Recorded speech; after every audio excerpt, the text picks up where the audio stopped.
may retape part of the beginning of this lecture then, just to make sure we have a good recording of it.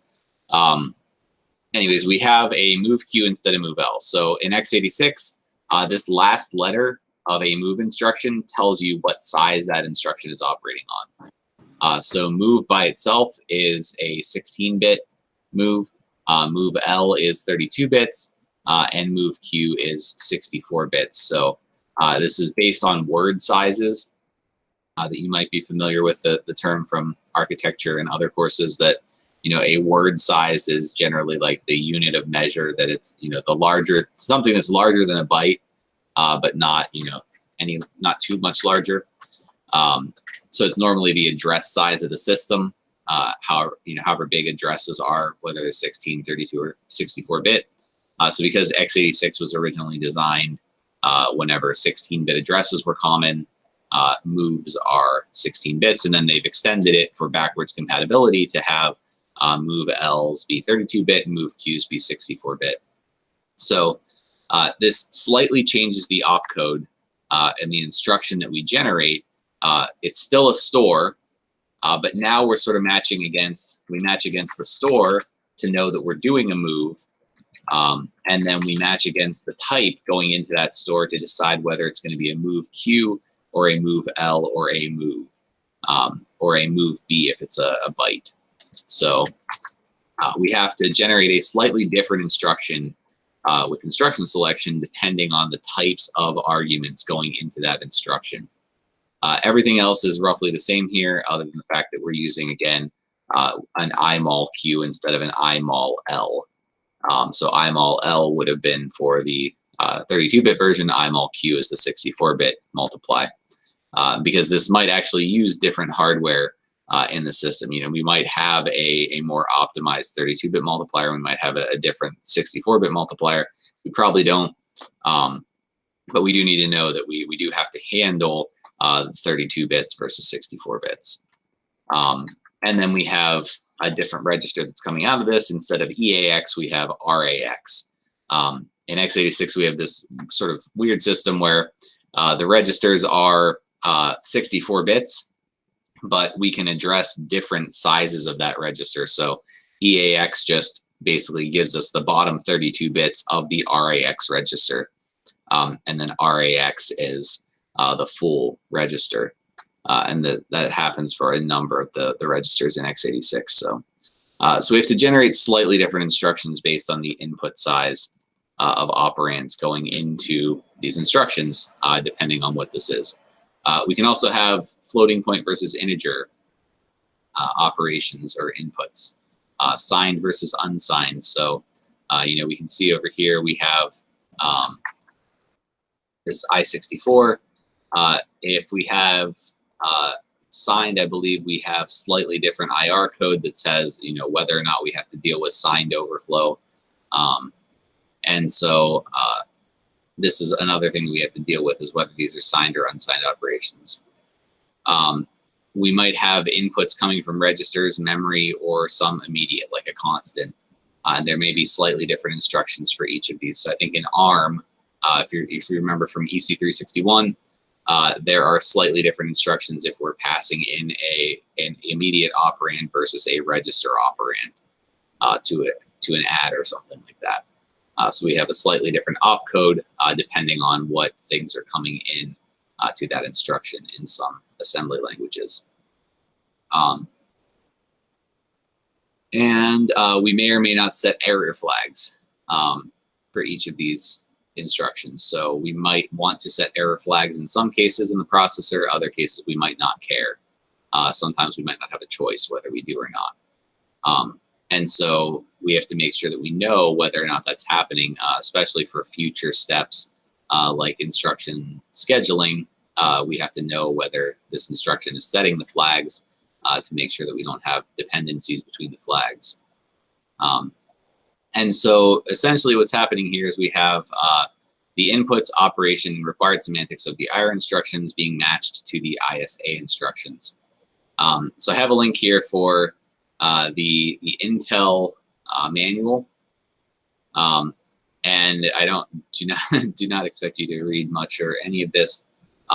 But this is essentially what the compiler is implementing. Is if we look at move Q, maybe we can find, and you should be somewhat familiar with doing all of this stuff from EC486A, looking these things up in a you've gone through this process of looking up how to find opcodes and things like that in a manual.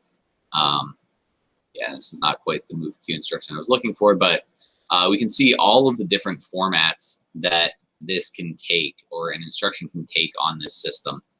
So we have an opcode, we have all of the inputs, we have the modes that this happens in, what the description is of it, and this is what the instruction selection process has to do. It has to take the IR and map it to all of these tables in this 5,000-page document that tell us what instructions are available on this processor.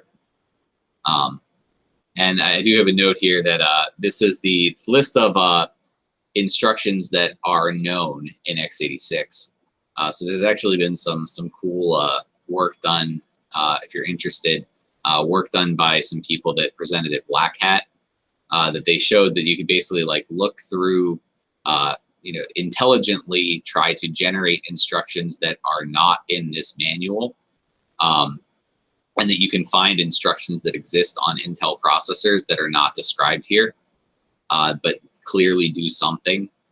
So this is like when you have a company or the government possibly that want an instruction that does something interesting for their their workflow, whatever applications they're running, but they don't want that to be known to everyone else that they have that instruction, or maybe let people know what sort of code they're working on. So there are actually instructions even that are not described in this manual. However, that's probably not, that's something that, an application specific or, a company specific programmer would have to build into the compiler then to get that to work. Okay, so that's the basic process.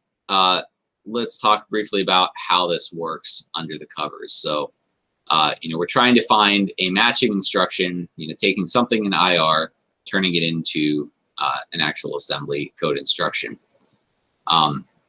There are two techniques that are generally used for this. So the first one is applying pattern matching to a directed acyclic graph, or a DAG, of instruction operations and inputs. So this is the case where I'm going to show this. It's a little complicated. I have this link from the course website, but we essentially have this directed acyclic graph that shows the operation that we're doing in IR. So this is for a multiply. We have the mul here. We have the fact that it's going to get a value from a register. That register is going to be RAX. In this case, this is already sort of done a little bit here. It's figured out that we are going to put this in some register RAX. It's going to do a multiply.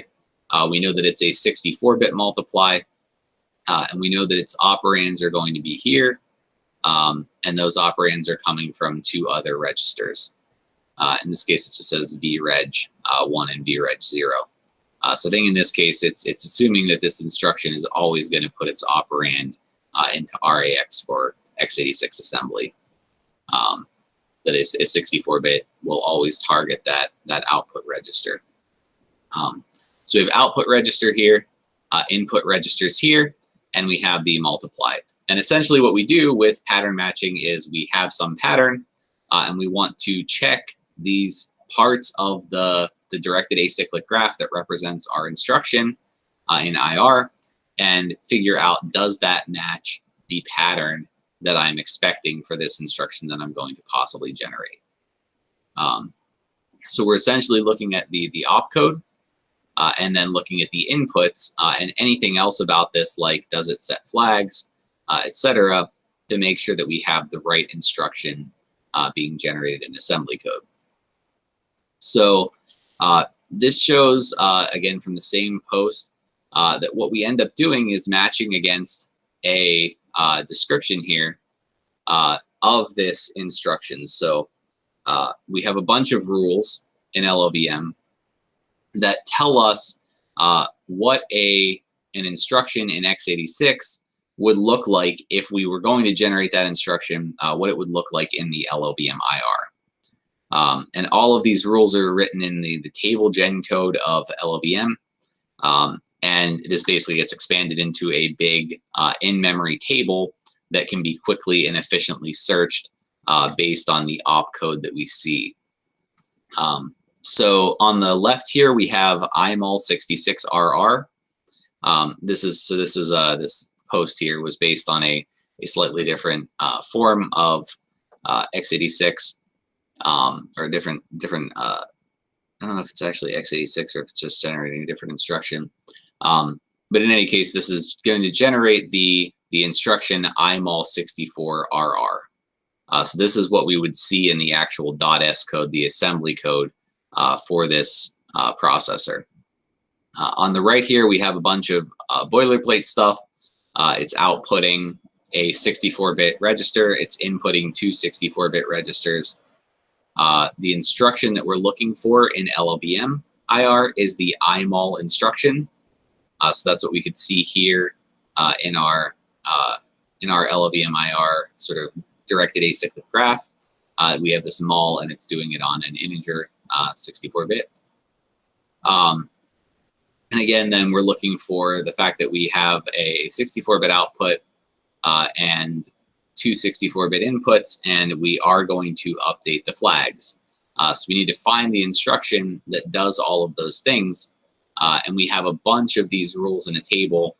Essentially, with directed acyclic graph matching, we just look through this table and sort of intelligently look at the graph of the instruction that we're trying to select for and check to see if it matches this table entry. Again, the description there sort of says what it does. It's just essentially looking through and matching against all of these. And it'll do this for every single instruction in the LLVM IR code, basically looking through this table, trying to figure out what exact instruction we are matching against. And the way the table is set up is that, once we figure out what the opcode is, so once we see this IMAL, then we will have a bunch of instructions in a row that could be generated by an IMAL. So we can sort of, not binary search, but we can sort of skip through the table to wherever we are looking at all of the IMAL instructions, and then probably look through like 16-bit, 8-bit, 32-bit, 64-bit, 128-bit, etc. Inputs, and then from there try to parse through once we're at the 64-bit, output and input IMALs. Then look at, do we have one that sets flags? Do we have ones that don't set flags, etc. So basically just searching through this list of patterns for one that matches the instruction that we're trying to generate. So this can be a slightly more complicated process. As I mentioned in this code here, we end up with this set of instructions that generates a single instruction. So here we have a directed acyclic graph that has a load going into a multiply, and that load plus multiply ends up generating an IMAL-Q instruction. So this can be applied to sort of more complicated graphs as well, where we have this complex instruction set architecture that is going to generate one instruction from more than one instruction. So this is slightly easier if we're working with something that is a RISC architecture. RISC, as you might remember from previous classes, has usually a one-to-one correspondence between like the instruction does one thing, and LLVM IR is a fairly RISC like instruction set if we think of it in that way. So usually if we're generating RISC instructions from LLVM IR, it's going to be like a one-to-one correspondence. If we have a complex instruction set architecture like x86, we might have a multiple LLVM IR instructions to a single x86 instruction, which makes it a little more complicated to handle something like this.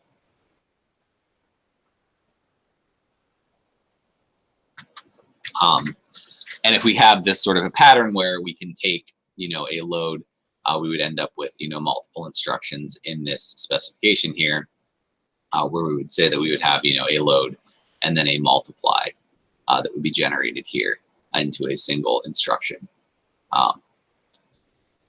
Okay, the other way we can do this is to do an optimization technique that we talked about a little bit before.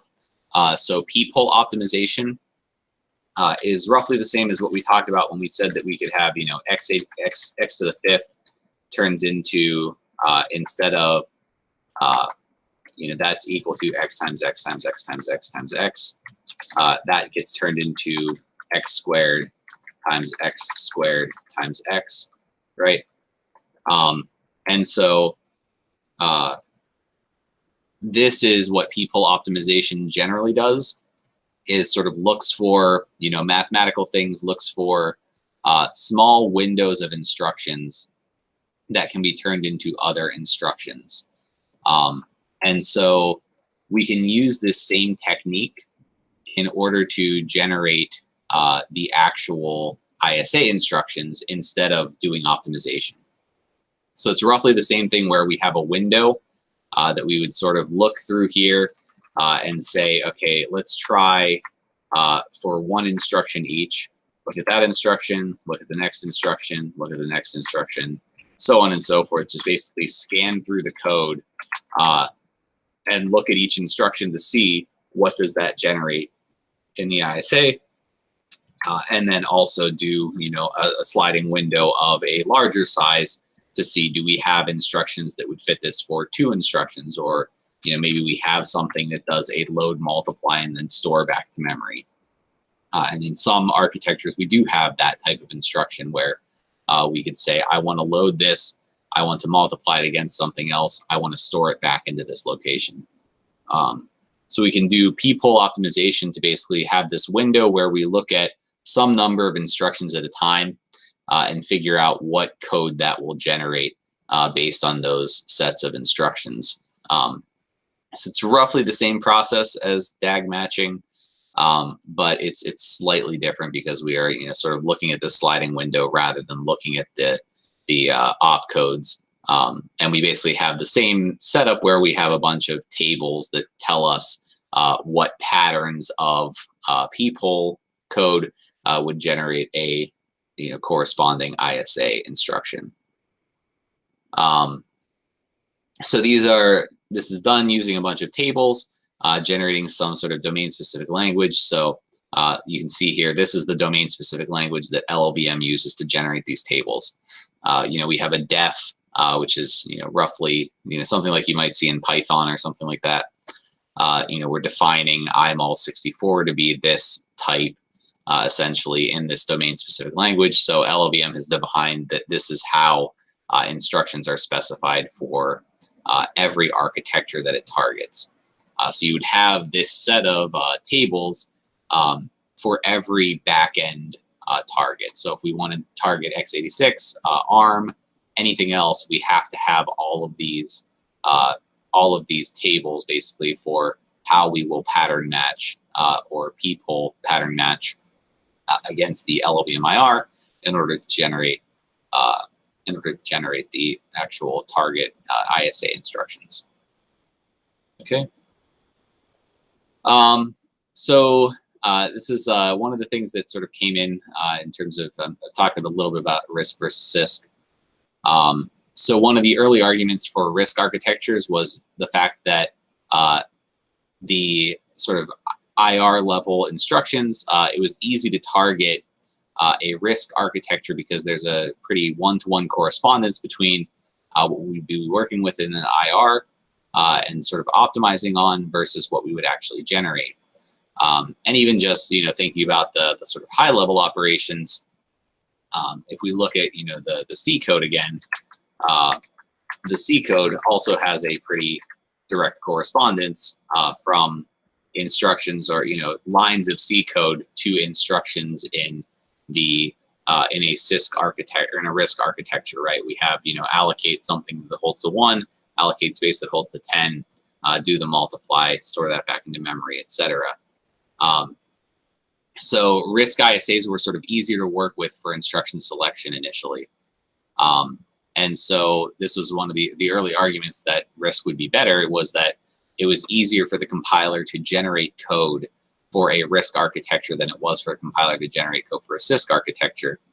And the thought was that basically the ease of being able to generate code for RISC would, outweigh the benefits or the possible benefits of a CISC architecture, that we might be able to generate better code, or save time in the compiler for other stuff. Possibly save compilation time. This is back when compilation time was a much bigger deal because you were spending time on a shared computer. Now it's not as big of a problem, but still somewhat important for big projects. The thought was that this would actually help things, but CISC does have the advantage that we can perform operations on memory locations.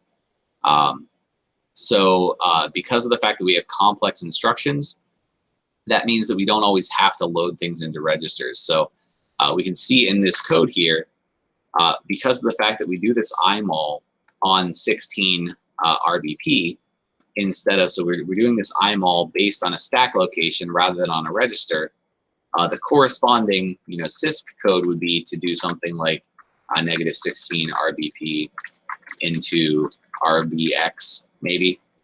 This is another register, and then do the IMAL on RBX. So two things have changed here. We added an instruction. So RISC is +1 instruction, and we used another register. We sort of added 2 bits of possible overhead because of the fact that we don't have CISC instructions. And so this is one of the ways that CISC has won out in practice, is that, one, we use less registers, and so there's less register pressure. Again, register pressure is just how many things are we trying to store in registers at the same time. And if we have too much register pressure, as we talked about during the optimization lectures, you end up with stack spills, where we have to push things out of registers onto the stack, and then pull them back into registers when we're going to use them. So in RISC instruction sets, code that's generated for RISC processors, we tend to end up with higher register pressure due to the fact that we have to put everything into registers. We have to load from someplace into a register. We have to do something with those registers and then store back into memory when we're done with it.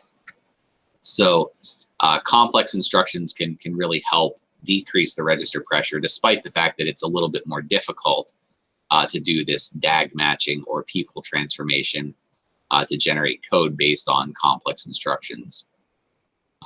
LLVM has used both of these in the past. GCC uses people transformations for code generation. So neither one is sort of more correct than the other. It's just it's sort of implementation specific, what the compiler writer wants to do to generate instructions. Okay, so that was I know it was a lot, pretty fast because we got to get through a couple things here in a short period of time.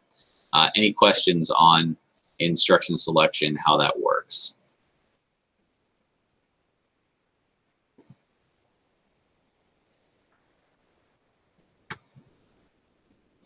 Okay, so I just want to dive in a little bit into instruction scheduling, and then we might end a little early today. So once we have our actual instructions, we want to order those instructions in a basic block or a procedure to make effective use of the hardware. So I just want to sort of remind you about some of the details and or introduce some details that you probably learned in architecture about pipelining. So if we have a pipeline in the processor, we have 5 stages, or probably a good many more at this point. So this is the sort of simple pipeline that we've had in a RISC type processor. So usually we have at least these 5 stages, and then sometimes we'll have additional stages based on the type of processor that we're running on. So we have 5 stages. We have fetch, decode, execute, memory, and write back. So just to sort of go over this a little more and remind you, so fetch is get the instruction from memory. So this is just pulling it from wherever the instruction that we're going to execute is in memory. We're pulling it into the hardware in order to be able to execute that instruction. Decode is determine what type of instruction is being executed and find the operands and the source /dest. Decode is taking the machine code that we're passing in. This is some binary, and figuring out what exactly we're supposed to do with this binary. What are there immediates encoded in it? Are there registers encoded? What type of thing are we actually doing in the execute stage? Are we writing things to memory? Are we reading things from memory, etc.? So this is sort of figuring out what the next part of the process is going to do. Execute is perform the instruction. Mem is retrieve memory, basically find get memory.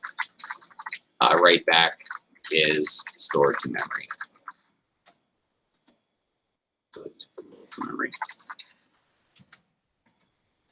So a number of stages that get executed in order in the pipeline.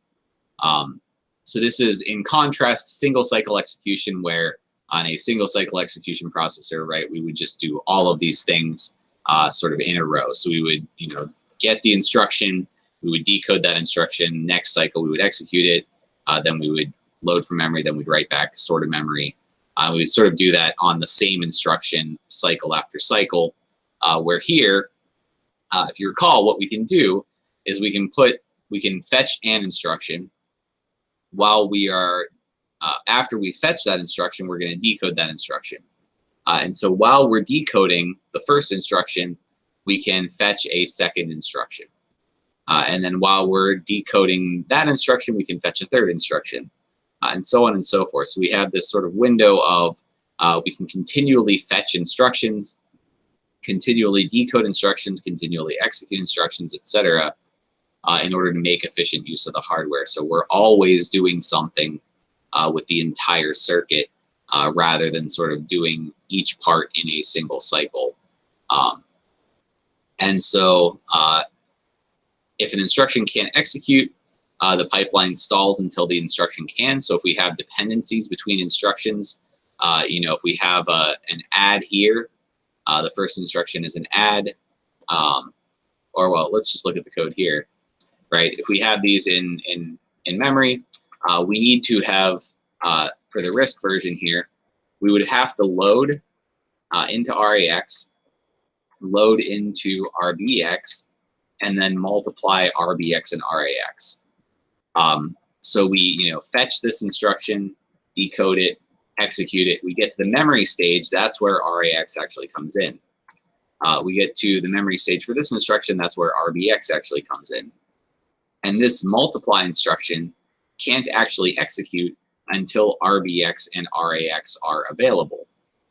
So we may have dependencies in our instructions that cause us to stall the pipeline, mostly because the pipeline is waiting for an input from a previous instruction. So when we have something in this execute stage, if it needs another instruction to have executed already in order to do its job, it has to wait until that happens. Most of the pipeline stalls we run into are due to loads from memory, because that tends to be a more complicated operation due to the fact that registers are 1 nanosecond to access. Getting something from a cache can be 10 nanoseconds to access roughly. And if we have to go to main memory, like go to DRAM, that's like hundreds of nanoseconds, if not milliseconds, in order to access that memory. So essentially what we want to do here, the reason we're talking about this is because we want to make sure that with instruction scheduling, we want to order the instructions such that the pipeline is used efficiently. So we want to make sure that if we have things that can be done early, that are going to have a dependence, or a later instruction is going to have a dependence on the first instruction we're executing, we want to be able to move those around. So, for example, if we could do this, it would be possible that maybe we could say, like, let's move these move Q instructions before we do this stuff on the stack. This doesn't actually work because we do need to do the stack adjustments first. But what we do here is basically we have this set of things that are going to feed into the IMAL instruction. So we're using RAX and RBX here. The further in the past that we can get the loads to those instructions, to those registers, the better chance we're going to have of having those ready in the registers by the time we get to executing this instruction. So that's the whole goal of instruction scheduling, is to try to make sure that every time we are trying to execute an instruction, we can actually execute that instruction without stalling. So it's really just reordering things in the instructions in the assembly code in order to try to best optimize for the underlying hardware. So that's, I think, a good place to stop for today. We can talk a little more about superscalar processing, out of order, etc. When we come back on Monday. I just wanted to give you sort of an overview before we left so you can think about this a little bit over the weekend. So any questions on this so far? Okay. Otherwise, have a good weekend. I hope the rest of your exams go well, and I will see you on Monday. Thanks, sir.